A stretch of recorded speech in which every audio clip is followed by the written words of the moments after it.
السلام عليكم طلاب. اليوم عندنا محاضرة الكلينيكال فارماسي المختبر الثاني. طبعا هو الأول لأن المختبر الأول أخذنا عن السكيل مال فارماسيست، هذا عرفناه، نعتبر أنه هذا المختبر الأول بالكلينيكال فارماسي. اليوم راح ناخذ موضوع الكوف اللي هي القحة، راح ناخذ أنواعها وتعاريفها. طبعا هذا المخطط هسه راح ناخذه واحد واحد بالسرعة. هسه نجي للكوف. الكوف هاي القحة هي عبارة عن شنو؟ عبارة عن ريفلكس اكشن اللي هو عمل ارتجاعي. عمل ارتجاعي to remove secretion or foreign material from the airway. شنو يقصد بيه؟ يقصد بيه انه هو عمل ارتجاعي، يعني انت الافرازات حتى تزيلها او المواد الغريبة منين؟ من مجرى التنفس. الافرازات اذا توخرها من مجرى التنفس او المواد الغريبة اللي هي زيلها من مجرى التنفس، معناها انت سويت ريفلكس اكشن اللي هو عمل ارتجاعي او عمل رجعي. هذا يسبب لي الكوف. هسه راح نجي بالسرعة نعرفه. وبالتالي the measure of cough present in the pharmacy، يقول لك هاي القحة من انت واقف بالصيدلية ويجيك شخص يقول لك انا عندي قحة will be caused by the viral. هي قحة بسبب فيروس مو بسبب بكتيريا، يعني ما تتطلب انتبايوتيك، مجرد تنطيه ادويه تعالج الاعراض مال الفيرال. تمام. هذا الفيرال اللي يسبب لي القحه وين راح يصير اكثر شيء؟ بالابر ريسبيراتوري تراكت انفكشن، بالجهاز التنفسي العلوي. تمام، اللي هي العدوى مال الفيرال راح تصير بالجهاز التنفسي العلوي. هسه نجي انواع الكوف، تايب اوف كوف. ثلاث انواع: البروديكيتيف الويت والتشيست، والنون بروديكيتيف والتشيست نون بروديكيتيف. وهسه نجي نحكيهن وحده وحده. البروديكيتيف الويت والتشيست كوف يعني القحة الرطبة. شنو معناها القحة الرطبة؟ انه الكوف explains secretion from the lower respiratory tract، يعني انت راح تتخلص من الافرازات من الجهاز التنفسي السفلي. تمام. اذا مثلا تعطي دواء مال قحة رطبة معناها انه انت عندك افرازات بالجهاز التنفسي السفلي، فانت راح تنطيه ادوية حتى تسوي الاكسبليت، تتخلص من الافرازات الموجودة بالجهاز التنفسي السفلي. if the retained، اذا بقت موجودة هاي الافرازات وما تخلصت من عندها، شو راح يسوي لك؟ راح يسوي لك شغلتين: يا اما الامبير بالفنتيليشن راح تضعف التهوية، او شنو؟ او lung ability for resistance infection، او تضعف قابلية الرئة على مقاومة العدوى. فهسه البروديكيتيف الكوف، القحة البروديكيتيف شنو معناها؟ معناها هي قحة رطبة وبيها بلغم. تمام، سبتوم بيها افرازات. فانت شو تسوي؟ explains secretion، راح تتخلص من هاي الافرازات من الجهاز التنفسي المنخفض. اذا بقت الافرازات ما تخلصت من عندها، يعني بقى السبتوم البلغم موجود عندك بالجهاز التنفسي السفلي، شو راح يسوي لك؟ راح يسوي لك الامبير فنتيليشن، يا اما تضعف التهويه بعد تخلي قوه تتنفس، يا اما lung ability to resistance infection، تضعف قابليه الرئه على مقاومه العدوى. يعني اذا صارت عندك عدوى بالرئه، الرئه بعد ما تقاومها راح تضعفها، تضعف المقاومه. شنو السبب؟ سبب وجود السكريشن، الافرازات قلنا اذا بقيتها. النون بروديكيتيف دراي كوف، القحة النون بروديكيتيف شنو معناها؟ انه القحة الجافة. هسه اذا بروديكيتيف معناها قحة رطبة، اذا نون بروديكيتيف قحة جافة. القحة الجافة نون سبتوم، ما بيها افرازات، يعني ما بيها بلغم. is products، ما ينتج عندك البلغم. والفيرال انفكشن usually causes this cough. يقول لك هاي القحة الجافة غالبا انه السبب مالتها يكون فايرال، لذلك احنا بالتعريف ايش قلنا؟ قلنا بالفارماسي انه سبب القحة يكون فايرال. فالقحة الجافة اول شيء هي ما بيها بلغم. تمام. والقحة الجافة منو اللي يسببها؟ عند الفيرال انفكشن usually causes of this cough، اللي هو السبب هاي القحة. and self limiting، وهي طيب من وحدها. يعني هسه القحة الجافة بها ثلاث اشياء: اول شيء هي بدون بلغم، ثاني شيء السبب مالتها بكتيريال لو فايرال، لا فايرال يسبب لي الدراي كوف. ثالث شغله انه هي سيلف ليميتنج، يعني تطيب من وحدها سواء انت انطيته علاج او ما انطيته، بس شنو يوجولي عاده مو دائما، خلينا نقول نسبه 80% انه تطيب وحدها. النوع الثالث عندك تشيلسي نون بروديكيتيف، يعني خبط. يعني شنو؟ التشيستي هاي اخذناها يعني من الافرازات اللي بيها بلغم. النون بروديكيتيف يعني الجافة هاي. زين شلون تصير قحة جافة وبنفس الوقت بيها السبتوم بيها البلغم بيها الافرازات؟ شوف شو يقول لك هنا. يقول لك many patients say that they are not productive sputum. يقول لك المريض يقول لك انه انا ما جاي يطلع مثلا افرازات من حلقي، ما جاي يطلع عندي بلغم من حلقي. and they say they can feel in their chest. يعني المريض يجيك للصيدلية يقول لك يابا انا عندي قحة وهاي القحة جافة، تمام، وبنفس الوقت ما جاي اطلع اني بلغم، ما بيها بلغم، وبنفس الوقت انا احس انه اكو بلغم بالتشيست، احس اكو شيء بصدري، تمام. is congestion of the chest but not mucus. يعني يقول لك انه اكو احتقان بالصدر بس ما بي مخاط، تمام، ماكو مخاط ينتج عندي. the should treat as a prodicative rather than non-prodicative. يعني يقول لك انه هذا المريض تعالجه بادويه البروديكيتيف، يعني ادويه القحه الرطبه افضل مما تعالجه بادويه منو القحه الجافه non prodicative.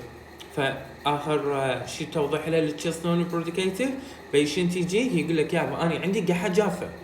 patients say that they're not product symptom. يقول لك انا عندي قحه جافه ما بيها افرازات ما بيها بلغم، بس بنفس الوقت احس feel in their chest، احس انه اكو بلغم بصدري. congested on the chest يعني اكو احتقان بالصدر بس ما بي بلغم، يعني هو يقح جاف وما بيها بلغم، وبنفس الوقت يقول لك بس احس اكو شيء بصدري مثل البلغم موجود. يقول لك مثل هيج حاله تعالجها بادويه البروديكيتيف، يعني ادويه شنو؟ ادويه القحه الرطبه افضل مما تعالجها بادويه القحه الغير رطبه. زين البيشنت اسسمنت اوف كوف، انت شلون تقيم المريض؟ هذا شخص اجاك عنده قحه، شلون تقيمه؟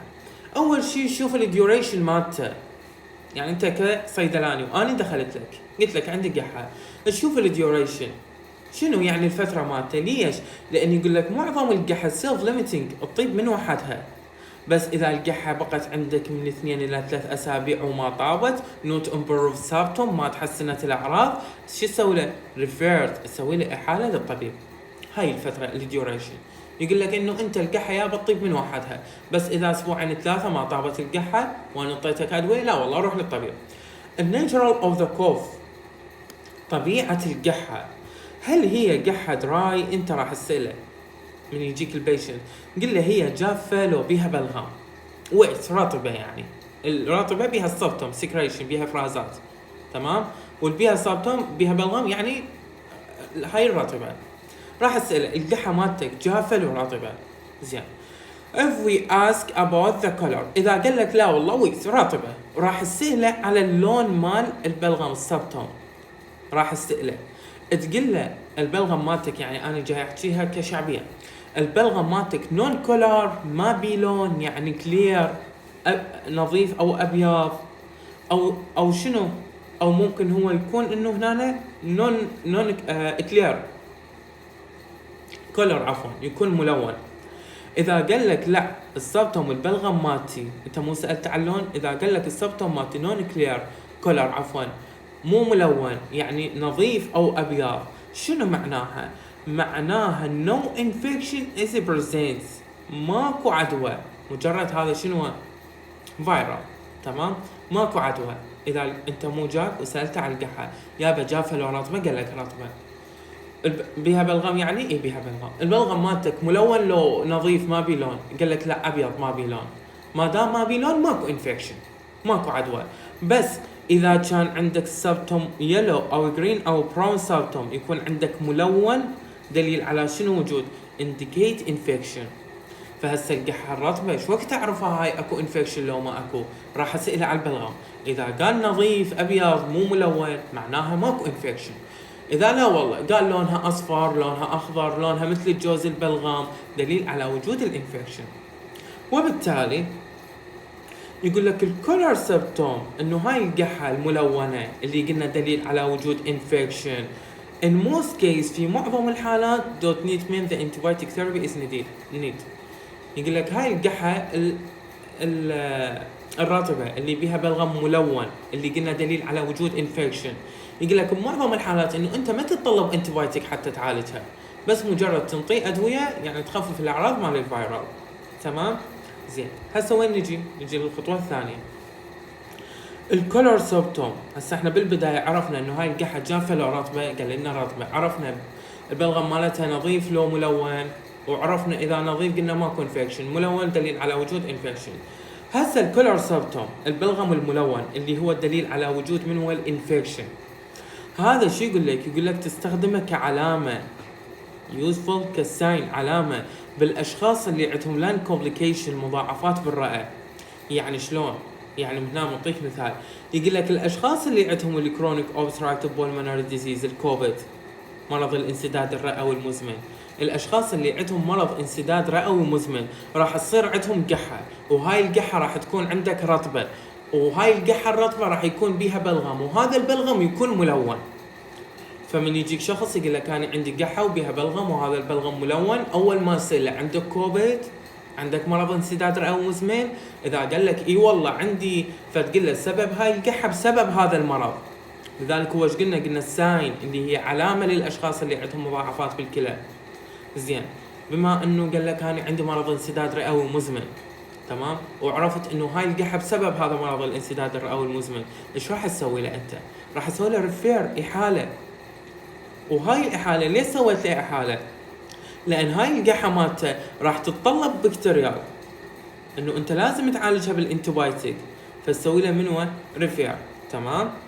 النقطه الثانيه قلنا جاك شخص عنده قحه وبيها بلغم، والبلغم هذا ملون لونه اصفر، انت راح تساله قل له يابا عندك كوفيد، عندك مرض انسداد رئوي مزمن؟ اذا قال لك اي والله عندي، قل له يابا ترى القحه بسبب هذا المرض، ولازم اسوي لك احاله للمستشفى، ومن اسوي لك احاله للمستشفى لازم ينطوك انتبايوتيك لان عندك انفكشن. تمام. هاي الخطوه الثانيه. السكوتس سيمبتوم اعراضكم مرتبطه. هسه احنا قلنا شنو القحه، شنو اسبابها، بس مرات يجيك شخص عنده مرض وبسبب هذا المرض صاير عنده قحه، يعني مو شخص صاحي وصاير عنده قحه اعتياديه، لا، بسبب المرض. هسه بالبدايه ايش قلنا اشخاص عندهم كوفيد وبسبب الكوفيد صاير عنده قحه، فانت لازم شو تعالج مرض الكوفيد، تمام، حتى تخف القحه. هنا الاسكوتس سيمبتوم الاعراض المرتبطه، شخص عنده كرونيك كوف، قحه مزمنه، وكرونيك فيفر، سخونه دائميه، الهيموبتاسيس، وعنده هنا القحه شو يكون بها خروج بالدم، يعني قحه بها دم، دليل على وجود شنو؟ انه المريض مصاب بالتيوبرسكلوروسيس، عنده مرض السل. فمن يجيك شخص يقول لك يابا انا دائما اقع و24 ساعه مسخن والقحه مالتي بها دم، الهيموبتوسيس اللي هو خروج الدم بالقحه، انت قبل راح تعرف انه هذا البيشنت عنده تي بي، مرض منو؟ مرض السل. فحتى تتاكد اكثر شو تقول له؟ تقول له يابا انت جاي تفقد بوزنك؟ راح يقول لك اي. وتقول له يابا انت جاي تتعرق بالليل، يصير عندك تعرق بالليل؟ راح يقول لك ايه. فانت قبل تصنف انه هاي القحه اللي عنده والجاي يطلع بيها دم انه بسبب هو عنده مرض سل. فحتى تتاكد اكثر انه هو عنده مرض سل، اساله ذني السؤالين، جاي تفقد وزن او جاي تتعرق بالليل. هاي خلصنا منها. نجي للنوع الثاني، الاعراض الثاني recurrent night time cough، يقول لك القحه اللي يصير بالليل واللي متكرره، يعني القحه تبدي من 8 بالليل لحد 4 الفجر، خصوصا بالاطفال without wheezing، يعني بدون، خلينا نقول انه مو بحه، بدون صوت، بدون خنه. تمام. القحه المتكرره اللي يصير بالليل خصوصا بالاطفال، بس ما بيها ويزنج، ما بيها خنه، دليل على وجود شنو؟ دليل على وجود الازمه، يعني هذا الشخص عنده ربو. فمن يجيك بيشنت يقول لك يابا اني اقح بس بالليل، تمام، او ابني عمره 6 سنوات هذا جاي يقح بس بالليل، انت راح تساله يابا هاي القحه بيها خنه لو ما بيها؟ قال لك لا without wheezing، بدون خنه. انت قبل تعرف انه سبب هاي القحه شنو؟ ربو. تمام. فانت شو تسوي له اذا ربو؟ راح تسوي له ريفير، حاله للطبيب حتى يعالج امراض الربو، واذا عالج امراض الربو راح تخف عنده القحه. تمام. بعد النايت كوف ان تشيلدرن، هسه احنا قلنا القحه اللي يصير بالليل، تمام، انه ممكن يكون سببها ربو، بس اذا ما كان بها شنو؟ اذا كان ما كان بها خنه. هنا يقول لك النايت كوف ان ذا تشيلدرن، القحه اللي تصير بالليل خصوصا عند الاطفال. من يجيك واحد يقول لك يابا ابني جاي يقح بالليل، انت اول ما سأله قلنا سأله بيها خنه لو ما بيها، قال لك لا والله ما بيها خنه، قل له خوش هذا ابنك عنده ربو وديه الطبيب. اجاك شخص ثاني قال لك هم ابني عنده قحه وجاي يصير بالليل عمره 6 سنوات، انت هم راح تسأله قل له هاي القحه with cold symptom بيها اعراض مال انفلونزا cold flu لو ما بيها. اذا قال لك لا والله ما بيها اعراض مال الانفلونزا، دليل على وجود الربو ايضا. فهسه من يجيك واحد ويقول لك يابا ابني مريض وجاي يقح بس بالليل، انت اول ما سأله بيها خنه؟ اي بيها خنه. لا قال لك ما بيها خنه، قل له ابنك عنده ربو. بالنقطة الثانية قايل لك القحة اللي يصير بالليل بالأطفال، أنت أول ما تسأله بيها أعراض إنفلونزا، هو ما راح يعرف أعراض إنفلونزا، شو تقول له؟ تقول له مثلا عنده تقرح بالفم، عنده احتقان، خشمه مسدود. إذا قال لك إيه ذني موجودات معناها إنه أنت تنطيه أدوية مال القحة. إذا قال لك لا والله absent the cold symptom، أعراض الإنفلونزا ما موجودة، دليل على وجود الربو، إنه هذا يقح بسبب الربو. بعد اجاك شخص وقال لك انا عندي كوف قحه with frothy sputum، عندي قحه ويا شنو؟ ويا بلغم، بس هذا البلغم مالتي كلير نظيف. احنا قلنا القحه اذا بيها بلغم وهذا البلغم نظيف، اكو انفكشن لو ماكو انفكشن. لكن بنفس الوقت اجاك رجال عمره 60 سنه قال لك يابا انا جاي قح وهاي القحه بيها بلغم وهذا البلغم نظيف، بس جاي اشوف بالبلغم اكو شيء مثل الوغف يصيحوا له فروثي، انه شفاف البلغم شفاف وموغف، تمام. وبنفس الوقت عندي بريثلسنسز اللي هو ضيق في التنفس، وخصوصا في البيرت during the night، خصوصا من اريد اجي انام بالليل. مريض جاء قال لي عندي قحه بيها بلغم نظيفه بس احس بيها وغف وجاي يصير عندي ضيق تنفس، وخصوصا من اريد انام بالليل. انت قبل تقول له indicate heart failure، دليل على وجود فشل قلب، تمام. لازم شو تسوي له؟ تسوي له ريفير، احاله. فاجاك هذا الشخص وقال لك بيها ذن الاعراض، انت اجى ببالك وقاريها بالكلينيكال انه عنده هارت فيلر، فحتى تتاكد اكثر انه هو فعلا عنده هارت فيلر راح تساله عندك سوينج بالانكل، يعني الركبه مالتك متورمه. اذا قال لك متورمه فهاي ثبت عليها 100% انه عنده هارت فيلر، تمام. هاي الخطوه الثالثه. بعد عندنا اليو اي سي اس اللي هو شنو معناه؟ الابر ايرويز كوف ساندروم، متلازمه القحه للمجرى التنفسي العلوي. راح نجيها وحده وحده بالسرعه. is common causes of the cough، هاي المتلازمه اللي هو سبب شائع راح يسوي لي القحه. يعني اذا شخص عنده هاي المتلازمه راح تصير عنده قحه. زين، بمن تتميز هاي القحه او ليش صارت اصلا؟ تتميز انه النيزل ديسشارج اللي هو الافرازات مال اللي موجوده بالخشم، المريض ايش راح يسويها؟ راح يبلعها. يعني الافرازات اللي موجوده بالخشم راح يبلعها. وين تروح للثروت، تمام. فعندك هنا بين the noise into the throat، شنو؟ swelling mucus، تمام. فعندك اليو اي سي اس قلنا الابر ايرور كوف ساندروم. الاشخاص اللي عندهم هاي المتلازمه common causes cough اللي هو سبب شائع انه ممكن يصير عنده قحه. زين، شنو سببها؟ انه nasal discharge الافرازات راح تروح من الانف من الخشم، وين تروح؟ للثروت.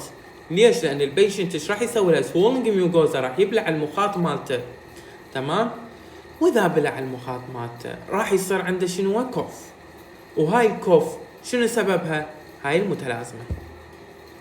لذلك انت هم تريد تتاكد اكثر، تقول له يابا الرجي عندك، حساسيه عندك، لان الحساسيه احد اسباب اليو اي سي اس، تمام. انت بعد ما عرفت القحه وعرفت انه هذا الشخص جاي يبلع المخاط مالته، حددت القحه مالته. ورا ما حددتها تاكدت انه هو عنده حساسيه لو ما عنده، اتاكدت. انت لازم اذا شخص، احنا مو قلنا هو عنده فرازات وين؟ عنده مخاط بالخشم وبلعه. زين، المخاط اللي بالخشم شنو سببه؟ سببه الانفلونزا. فانت من تريد تنطي علاج تنطي علاج يعالج القحة. لو يعالج الانفلونزا، انت الحية اللي تريد تقتلها مين تقتلها؟ اقتلها من راسها. فلذلك انت ايش تنطي انتي هيستامين وتيكونجستد، تعطي مزيلات احتقان وتنطي مضادات هيستامين. ذن ايش راح يسوون؟ يخفف عن المخاط اللي موجود بالخشم، واذا وخر عن المخاط اللي موجود بالخشم ما راح يبلع المريض، واذا ما بلع ما راح يصير عنده قحة. لذلك يقول لك من تريد تعالجه انطي انتي هيستامين او مضاد مزيلات احتقان rather than just the treatment of the cough، افضل مما تعطي ادويه. اما هنا أنا شو يقول لك؟ يقول لك اذا اجاك بيشنت وعنده قحه وبنفس الوقت يقول لك عندي تشيست بين، الم بالصدر، او عندك الشورتنس اوف بريث اللي هو الصوب، ضيق في التنفس، او الويزنج عندي هنا خنه، او الووبينج، انت بدون ما تناقش وياه قبل اقول له ريفير انفستيجيشن، قبل تسوي له احاله. فمن يجيب لك كيس ويقول لك هذا البيشنت اجاك وبي ووبينج او بي صوب، شو تسوي له؟ يا علاج تنطي؟ قل له يابا انا ما اعطي علاج، اسوي له ريفير، تمام، قبل احاله اوديه للطبيب. الكروب، هذا الكروب اكثر شيء يصيب الانفانتس اللي هو الاطفال الرضع، تمام. الكروب من يصيب الاطفال الرضع ايش راح يسوي لهم؟ راح يسوي لهم difficult بالبريث اللي هو الصعوبه في التنفس، واذا سوى لهم صعوبه بالتنفس لازم شو تسوي له؟ تسوي له ريفير، الاحاله ضروريه. هسه هذا الكروب الاختناق، الخنقه يصيحوا لها، الكروب الخنقه شو تصيب اكثر شيء؟ الاطفال حديثي الولاده. واذا اصابتهم وسوت عندهم خنقه ايش راح يصير عندهم؟ difficult بالبريث، صعوبه بالتنفس، واذا صار عندك صعوبه بالتنفس تسوي له احاله، تمام. هنا أنا يقول لك انه هي راح تتطور بعد يوم والاعراض مالتها مشابهه للانفلونزا، وراح يصير عندها هارش بريكينج اللي تقريبا تريد تحفظهن احفظهن، ما تحفظهن لا تحفظهن، بس هو اهم شيء انه تحفظ الكروب اختناق تصيب الاطفال الرضع وتسوي لهم difficult بالبريث، صعوبه في التنفس، وتسوي له احاله. بعد عندك الكوف، هسه احنا جاي ناخذ اذا تفهمون، جاي ناخذ انه مو بس كوف، جاي ناخذ شخص عنده انفلونزا وعنده قحة، بس هاي القحة شنو سببها؟ انفلونزا. شخص عنده قحة وبيها بلغم وبيها خلينا نقول انه شفافة هذا البلغم، ايش قلنا؟ قلنا انه المريض مصاب بالهارت فيلر، فالقحة سببها الهارت فيلر، تمام. مثلا قلنا انه شخص بالليل جاي يقيح وبس ما عنده خنة، تمام، دليل على وجود شنو؟ ربو. اذا هاي القحة بسبب شنو؟ بسبب الربو. زين، هسه عندك الكوف during the recompense، القحة اللي تصير خلال الاستلقاء، يعني الشخص لو يستلقي للخلف لو ينحني للامام، استلقى للخلف او انحنى للامام، يجيك بيشنت يقول لك يابا انا كل ما انام على ظهري جاي تجيني قحة، انت شي يجي ببالك؟ انه هاي القحة سببها الجاسترو ايزوفيجال ريفلكس ديزيز، مرض الارتجاع المعدي المريئي. بسبب مرض الارتجاع المعدي المرئي جاي يصير عنده قحة خلال الاستلقاء، خلال ما ينام على ظهره. لذلك انت من تريد تعالج القحة، لو تعالج الجيرات maybe improve with acid lowering drug، الادوية اللي تخفض الحموضة. فانت بس عالجت الجاستروإيزوفيجال ريفلكس ديزيز بعد ما صارت عندك قحة، مو تروح تعالج القحة. انت من تريد تقتل الحية اقتلها من راسها، تمام. لا تعالج القحة، عالج مسببات القحة، شنو سبب هاي القحة. فهذا كيس عبارة عن بيشنت يجيك يقول لك كل ما انام على ظهري تصير عندي قحة. السموكينج، المدخنين، افضلها مثال عليها.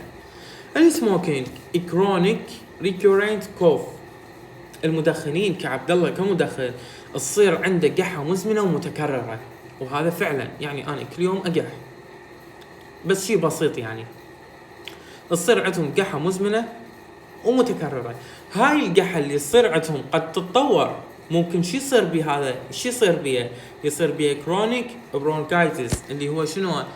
الالتهاب القصبات الهوائية المزمن، او يصير عنده الانفازيما، انتفاخ بالرئة. فكعبد الله مدخن هو اكثر شيء يصير عنده القحة، اكثر الناس المعرضين للقحة هم المدخنين.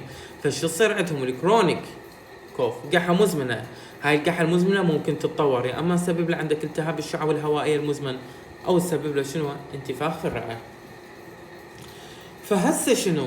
اني كعبد الله اجيتك للصيدلية قلت لك يابا اني عندي قحة وهاي القحة دائما تصير عندي، راح تسألني يابا انت تدخن؟ اي ادخن، تمام. فراح تسألني على شغلتين بعد ما سألتنا دخن. A change in the nature of the smoker cough اللي هو التغير في طبيعة القحة. يعني راح تسألني يابا هي more brodicative، يعني هي جافة كلش وصوتك متغير؟ اذا قلت لك اي والله انا القحة اللي عندي دائما تصير جافة كلش وصوتي دائما تغير، may suggest malignancy، دليل على وجود ورم. زين اذا ورم شو تسوي له؟ تسوي له ريفير، احالة، تمام. فهسه المدخن دائما معرض للقحة، وهاي القحة ايش راح تكون مزمنة، بس قد تتطور الى التهاب القصبات الهوائية او يصير عنده انتفاخ رئة. فمن يجيك للصيدلي ويقول لك انا اقح وسالته انت تدخن لو لا وقال لك اي ادخن، نسأله بعد سؤالين، يابا صوتك جاي يتغير؟ عندك ديفرنت ساوند، الاصوات مالتك جاي تتغير؟ قال لك اي والله تغير. يابا مور بروديكيتيف، جافه كلش يعني اكثر من الحد اللازم؟ يقول لك اي والله. فانت قبل تقول له دليل على وجود المالجنسي، على وجود ورم، واذا ورم شو يسوي له؟ يسوي له ريفير. الميديكيشن، الادويه، يقول لك انه هنا هاي النقطه الاولى باختصار الفول ميديكيشن، اذا الادويه ما اشتغلت عندك سوي له ريفير، يعني اجاك وانطيته ادويه ما اشتغلت عندك سوي له احاله. ليش؟ لان انت ما حددت يمكن هنا سبب القحه شنو، يعني انه هي ممكن القحه بسبب الربو وانت انطيته علاج، يعني مثلا هاي النقطه السابعه، هاي انه القحه بسبب الارتجاع المعدي المريئي وانت جاي تنطيه ادويه مال القحه، تمام، ما يفيد عندك، ما تشتغل عنده، انت لازم تعالج الجراي. فهاي النقطة هي اقصد بها، انه الادوية اذا ما اشتغلت عندك، يعني سواء خطأ بالادوية او المريض ما استقبلها او اي شيء، مريض ما التزم بها، فسوي له ريفير، احالة. بعد عندك ادوية تعزز القحة، يعني مثلا شخص عنده قحة، هاي القحة ممكن تكون بسبب ادوية جاي ياخذها. فالاشخاص اللي عندهم هايبرتنشن، عندهم ارتفاع بالضغط، وياخذون ادويه الانجوتنشن كونفرت انزيم انهبيتور الاي سي اي اي، مثل ادويه السنوبرول والكابتوبرول الكابوتين، قد يسبب عندهم دراي كوف. فانت تنصح المريض اللي عنده قحه وبنفس الوقت عنده ضغط وجاي ياخذ ادويه الكابتوبرول، شو تنصحه؟ قل له يابا بس غير لي الادويه مال الضغط، بدل ما تاخذ الكابتوبرول شنو اخذ اللوزارتن، عندي هنا منتميات للانجوتنشن 2 ريسبتور بلوكر الاي ار بي، تمام. يابا ليش؟ من يقول لك يابا انت ليش غيرت لي؟ قل له لان ذني مجموعه الكابتوبرول من اثارها الجانبيه انه تسبب قحه، يعني القحه اللي صايره عنده الدراي كوف شارحها بالفارما، من اسباب الكابوتين انه هو السايد افكت مالته يسبب لي دراي كوف، يسبب لي قحه جافه، فهاي القحه الجافه بسبب الدواء اللي جاي ياخذه اصلا. فقل له يابا انت غير الادويه، من الكابتوبرول اخذ لوزارتن، تمام، يعني من الاي سي اي اي اخذ اي ار بي. هاي عندك وين تو ريفير، ايش وقت تسوي له احاله؟ يمكن ذكرناها بالموضوع السابق، انه شخص من اسبوعين الى 3 ما طاب سوي له احاله، شخص عنده ربو سوي له احاله، شخص عنده هارت فيلر سوي له احاله. اللي اخذناهن بالبدايه قلنا السوب والويزنج والووبينج والتشيست بين، ذني اللي نرجع لهن، ذني اللي موجودات، شو تسوي له؟ هم تسوي له احاله. فيقول لك انت شو وقت تسوي له احاله للمريض؟ ذكرناها سابقا. التايم سكيل هو نفسيته الديوريشن، انه من 2 الى 3 اسابيع ما طاب، تمام، نوت امبروف، ما تحسنت الاعراض، فانت تسوي له ريفير، احاله، تمام. هذا التايم سكيل. النون دراج ميجر، يقول لك يابا انت المريض اجاك للصيدليه، اكو مثلا مو مريض اجاك للصيدليه، انت الساعه 2 بالليل صارت عندك قحه، تمام، وتريد تاخذ لها دواء، ماكو لا صيدليه مفتحه ولا عندك شراب مال دواء موجود بالبيت، فإنما تتجه للنون دراج اللي هو العلاج الغير الدوائي، اللي هو مثل الديميولوكيت. النون ميديكال الادويه الغير علاجيه راح تقلل القحه. ليش؟ لان راح تقلل الثروت اريتيشن اللي هو التهيج مال الفم. نجي هسه مثل الهون العسل، مثل الليمون، مثل الجليسرول، لان ايش راح يسوون؟ راح يسوون سوثينج للانفلاميشن، راح ينعمن الالتهاب، واقدر استخدمها بمن؟ البروديكتيف، القحه الجافه، عفوا القحه الرطبه والقحه الجافه هم اقدر استخدمها. طيب هسه احنا ايش قلنا؟ قلنا انه انت بالليل وما عندك شراب راح تقلل القحة عن طريق تقليل من الثروت روتيشن. يا هنا ذني يعني الاشياء الغير علاجيه تقلل القحة، العسل، ليمون، جليسرول. شو يسوي لك؟ سوثينج انفلاميشن، تنعم الالتهاب.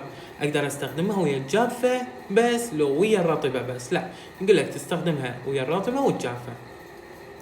وان يجيك واحد يقول لك يابا انت ليش ما اشرب الشراب؟ ليش جاي تاخذ بس ليمون؟ اول شيء تقول له يابا الهارمليس المخاطر مالتها قليله، انا شربت ليمون لان مخاطره قليل. ثاني شيء تشيب رخيص، انا ما عندي فلوس اروح اشتري شراب.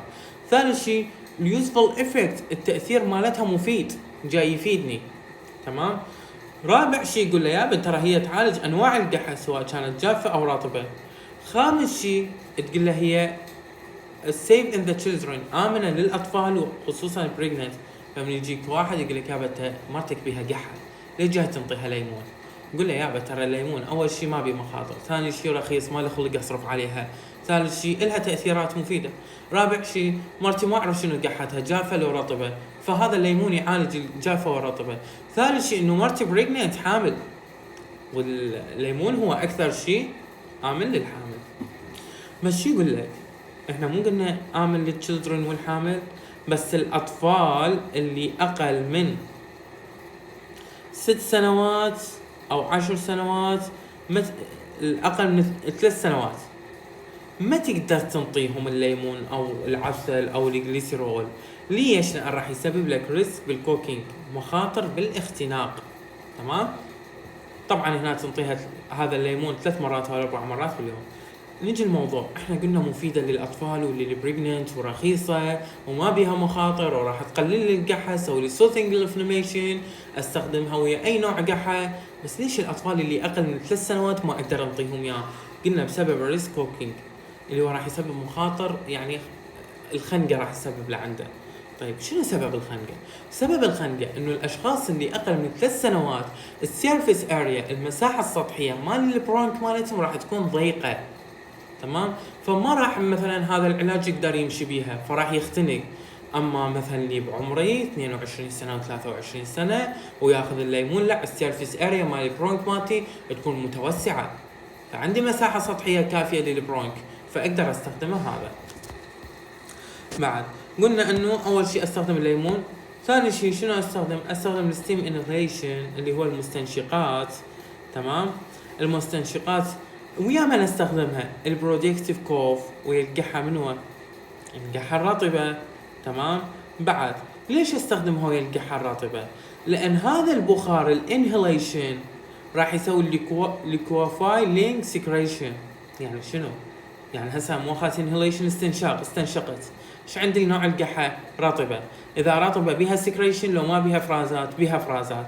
هاي السكريشن ما جاي تطلع، اريد اطلعها. شلون اطلعها؟ انه السكريشن اللي موجوده باللانج راح اسوي لها ليكيوفاي، انه اخليها اكثر سيوله. شلون خليتها اكثر سيوله؟ عن طريق الانهيليشن، وبالتالي راح تطلع عندي. بعد مثل المينيثول، هناك قلنا الليمون والعسل والجليسرول، هنا مثل المينيثول او الايكلابتوز هذا. وبالتالي عندك هنا يعني شو يقول لك؟ يعني ملاحظه الك هيك مو تحفظها، يقول لك انه خاشوقه شاي، تمام، او خاشوقة اكل، راح تضيفه على جلاس مي. هذا المي يكون حار بس مو درجة الغليان، يعني دافي، مي دافي. تمام. وتستنشقها. هاي بعد يعني ما بيها شيء. انه الاستنشاق اهم نقطة بيه انه استخدمها المن للبرودكتيف كوف، القحة الرطبة. ليش؟ لان بها سكريشن باللانج، وانا بس استخدمت الانهيليشن حتى شنو اسوي؟ حتى هاي السكريشن اللي موجودة باللانج اسوي لها اكثر سيولة، يعني اكثر هيك اخليها مائية أكثر. ليش؟ حتى تطلع عندي مثل المينثول. وهنا أنا معطيك ملاحظة إنه تخلي يعني مثلا خاشوقة أكل على جلاس مي دافي وتستنشقه. فهسه مثل يعني عندنا أدوية باودر، يعني ما أتذكرها بس أعتقد إنه هي الفولتارين، أدوية الفولتارين. أدوية الفولتارين يقول لك خليها على جلاس مي. من تخليها على جلاس مي راح يطلع عندك هذا البخار استنشقه. الفلود انتيك والله هاي موجودة حتى بالافلام والمسلسلات العراقية، يقول لك انه انت اخذ سوائل عالية. تمام. ليش تاخذ سوائل عاليه؟ حتى تسوي لك هايدريت لللانج، حتى ترطب اللانج مالتك. ليش؟ حتى السكريشن يصير لها ليكيوفاي اكثر سيوله وتطلع، حتى ما نسوي لك ديهايدريشن جفاف، جفاف. فانت يقول لك انه تاخذ سوائل. ليش تاخذ سوائل؟ حتى ترطب الرئه، حتى السكريشن يصير لها سيوله ويطلعن. او هسه انت دائما من يصير عندك مثلا قحه وهاي، شو يقولوا لك؟ شنو اشرب؟ الهوت درينك اللي هو السوائل الحاره، تمام، لها تاثير مناعم باليوم، يقول لك اشرب لترين. وهاي خلصت عندنا المحاضره الاولى. نرجع للمخطط. عندنا الكوف، شو اخذنا؟ اخذنا تايب اوف كوف، هل هي جاف مثلا رطبه، جافه ورطبه. بعد تقييم المريض الديوريشن، قلنا من 2 ل 3 اسابيع، ما طاب نوديه. طبيعه القحه، جافه لو رطبه، ورطبه بها بلغم لو ما بيها. الاعراض اللي عنده، مثلا القحه بها دم، نقول لها بي تيوبر سكليروسيس. الادويه اللي اخذناها، قلنا هاي شنو؟ قلنا انه الادويه اذا ما فادت بي نسوي لها ريفير، او اكو ادويه تعزز القحه مثل الكابتوبرول، فلازم اني اغير الادويه مال الضغط مالته، اخليها اللوزارتن وغيرها. الاداره مثلا عندك هنا النون دراج، وقلنا يا اما ياخذ سوائل، يا اما يستنشق، يا اما ياخذ عسل. نون بريسكريبشن. وذن البقيه راح نجيهن بعدنا ما ماخذين، نجيهن بالمحاضره الثانيه. هاي خلصت عندنا.